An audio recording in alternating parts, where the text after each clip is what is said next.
సాఫ్ట్వేరా హార్డ్వేరా అది ఇమ్మెటీరియల్. ఇక్కడ మంచి మాటకారి, మంచి వొకాబులరీ ఉంది, బ్రహ్మాండమైన ఆరేషన్ ఉంది, స్కిల్స్ ఉన్నాయి. అవి ఉపయోగించి ప్రభుత్వాన్ని నిలదీయచ్చు, విమర్శించవచ్చు. ఆ స్కీమ్స్ పథకాలు లేదా ఇంకోటి కొడకల్లారా. అంటే ఇది ఆయనకే నష్టం. మరి ఆయనకి ఎందుకు ఎవరు చెప్పట్లేదా ఏంటనేది నాకైతే మరి కొంచెం మీరు చెప్పాలి, ఎక్కువగా వాళ్ళది అసోసియేట్ అయి ఉన్న వాళ్ళు కాబట్టి. అవునవును, కానీ పెద్ద గైడెన్స్ చేసేటట్టు కనిపించట్లేదు. పెద్ద గైడెన్స్ ఉంటే డెఫినెట్ ఇట్లా మాట్లాడేటోళ్ళు కాదేమో. ఎందుకంటే కేసీఆర్ గారికి అనేక రకాల రాజకీయ అనుభవం. ఇవాళ మౌనంగా ఉన్నాడంటే ఊరికే ఉండలేదు ఆయన. ప్రజలు అవకాశం ఇచ్చారు కాంగ్రెస్ పార్టీకి, పని చేసుకొని వైఫల్యం చెందిన రోజు మాట్లాడదామని అనుకున్నాడు, మౌనంగా ఉన్నాడు. కొంత సమయం తీసుకొని పార్టీ పరంగా కానీ రాజకీయాల పరంగా చూసి మాట్లాడాల్సింది. ఇంతకుముందు చెప్పినా మన వ్యక్తిని విమర్శించడం, వ్యక్తి తాననం చేయడం ద్వారా తనకే నష్టం. ఇప్పుడు ముఖ్యమంత్రి గారిని పట్టుకుని మధ్యలో చూస్తున్నాం. సో హౌలేగాడు కొడుక ఈ ప్రజలు అర్చిస్తారన్న ఇప్పుడు నాకైనా మా ముఖ్యమంత్రి ఎవరంటే రేవంత్ రెడ్డి అంట. బీజేపీ కావచ్చు, కాంగ్రెస్ అంతే కదా. ముఖ్యమంత్రి is the constitution post, is highest constitution post in the state. ప్రజలు ఎన్నుకున్నటువంటి ముఖ్యమంత్రి హోదా, ఆ హోదాను గౌరవించి మాట్లాడితే గౌరవం ఉంటుంది ఎవరైనా మాట్లాడేటోళ్ళకు. కానీ దాన్ని టార్గెట్ చేసి మాట్లాడితే ఎవరికి నష్టము? బహుశా వాళ్ళకి తెలుస్తుందా తెలియకపోవడం వాటెవర్ ఇట్ మేబీ. కానీ అధికార దుర్వినియోగానికి విషయానికి వస్తే ఇప్పుడు అధికారుల పైన మాట్లాడుతున్నారు కదా. మేము అంటే గవర్నమెంట్ లో ఇన్వాల్వ్ అయి పనిచేసిన వాళ్ళం. ఇవాళ గత 10 ఏళ్ళుగా ఉన్నటువంటి అధికారులు ఇప్పుడు వాళ్ళే పొలిటీషియన్ రిటైర్ కాలేదు కదా, సర్వీస్ లో ఉన్నారు కదా. ఇప్పుడు రేవంత్ రెడ్డి గారు 10% అవుతారు, మిగతా వాళ్ళైతే వాళ్ళే ఉంటారు కదా, 30 ఏళ్ళు ఉంటారు అన్న. అదే జయేష్ రంజన్ ని కంటిన్యూ చేస్తున్నాడు. మీరు చూడండి అన్న. అదే రామకృష్ణారావు 10 ఏళ్ళు ఫైనాన్స్ మినిస్టర్, ఫైనాన్స్ సెక్రటరీ. అవును, ఇవాళ రేపు ఇప్పుడు రిటైర్ అయిన 30th రిటైర్ ఆయన చీఫ్ సెక్రటరీ చేసుకున్నాడు.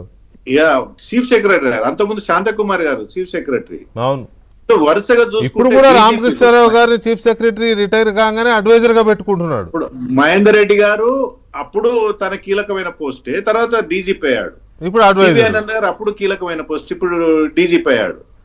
సో ఇవన్నీ చూసుకుంటే అధికారులు అనేది వాళ్ళు కంటిన్యూ ఉంటారు. పార్టీలు మారినా, వ్యవస్థలు మారినా, ప్రభుత్వాలు మారినా వాళ్ళ మీద డిపెండ్ కావాల్సిందే ప్రభుత్వం ఎవరైనా సరే. ఇవాళ రేవంత్ రెడ్డి వాళ్ళు కొనసాగించారు, మీరు తీసేస్తారా వీళ్ళందరినీ? ఎవరి వల్ల కాదు కదా నేను అంటున్నది.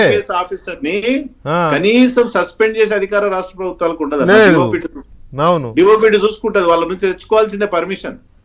ఇవన్నీ తెలిసి సప్త సముద్రాల్లో ఉన్న పట్టుకొస్తామంటే అధికారులు ఏం చేస్తారు?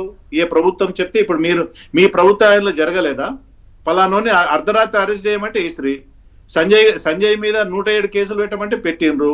ఇవాళ రేవంత్ రెడ్డి మీద కేసులు 100-150 కేసులు పెట్టమంటే పెట్టిర్రు. ఎత్తుకొచ్చారు. అదే అధికారి దుర్వినియోగం. అది అధికారులు కొంతమంది అధికారులు చేయకూడదు, అత్యుత్సాహంతో చేసిండ్రు. అట్లాంటి పనిష్మెంట్ ఇవ్వాలి. కానీ వాళ్ళ అధికారుల వరకు రావాల్సిన అవసరం ఏముంటది?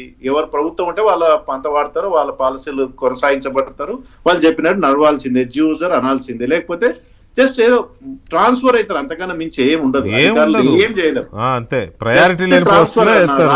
ట్రాన్స్ఫర్ ఆర్డర్ అంతకన్నా మించి ఏమి చేయలేరు. అన్లెస్ ఏసీబీ కేసులు ఇరుక్కొని ఆస్తులు సంపాదించుకుంటే తప్ప, ఏసీబీ రైడింగ్ తప్ప.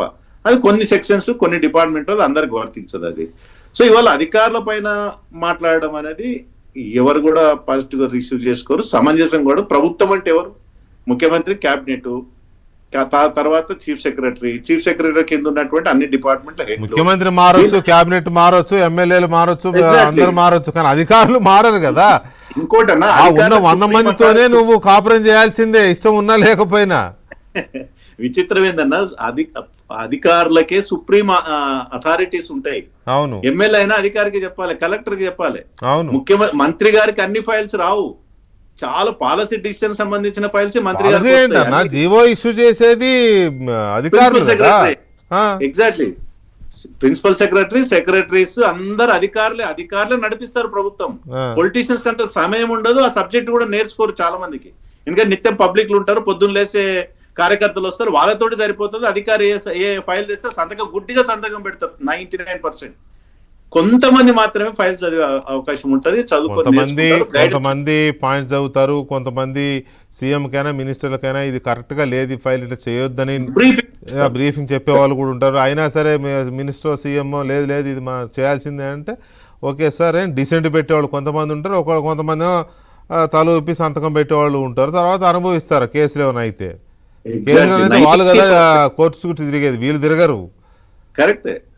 కాకపోతే కాకుంటే నేను అనేది ఏంటంటే ఒక 100 మంది ఐఏఎస్లు ఐపీఎస్లు ఉన్నారు అనుకోండి, ప్రభుత్వం మారినా ఆ 100 మంది మాత్రం మారరు కదా. ఆ 100 మందితోనే పని చేయించుకోవాలి. మహా అయితే నువ్వు చేయగలిగింది నువ్వు చేయగలిగింది ఆ ఇంటెలిజెన్స్ డీజీనో లేదా డీజీపీనో నువ్వు నీకు నచ్చిన వాళ్ళు పెట్టుకుంటూ వాళ్ళని ఇంకొక పోస్టులో పంపిస్తావు. అంతకుమించి నువ్వే వాళ్ళని ఉద్యోగం బీకేలేవు. లేకపోతే నువ్వు రాగానే 100 మంది నాకు వద్దు, ఆకాశం నుంచి ఇంకో కొత్తగా 100 మంది ఏంటంటే రారు. ఇది తెలిసి కూడా వాళ్ళని ఇట్లా థ్రెటన్ చేయడం వల్ల ప్రయోజనం ఏంటి? నేను ఇందాక చెప్పాను, ఒకటి పొలిటికల్ కరప్షన్ కంటే బ్యూరోక్రటిక్ కరప్షన్ చాలా హైయెస్ట్ ఇండియాలో. ఎందుకంటే వాళ్ళు అంత పాతుకుపోయి ఉంటారు సిస్టమ్స్లో. 25 ఏళ్ళు 30 ఏళ్ళు 35 ఏళ్ళుగా నీ లైఫ్ స్పానే 5 ఏళ్ళు నీ ఆయుష్. అది ఎందుకు అర్థం కావట్లేదు వీళ్ళకి. ఏ పార్టీ అయినా అది కేటీఆర్ రేవంత్ ఇంకొకరు నేను ఐఎమ్ నాట్ నేమింగ్ ఎనీబడి. అది ఒక పాయింట్. రెండవది అంటే జ్యోతిష్యాలను కొంతమంది నమ్మొచ్చు, కొంతమంది నమ్మకపోవచ్చు, ఎవరి దీని ప్రకారం అది ఆధారపడి ఉంటుంది. ఒక ఇంట్రెస్టింగ్ వీడియో ఒకటి ప్లే చేస్తా, అది కూడా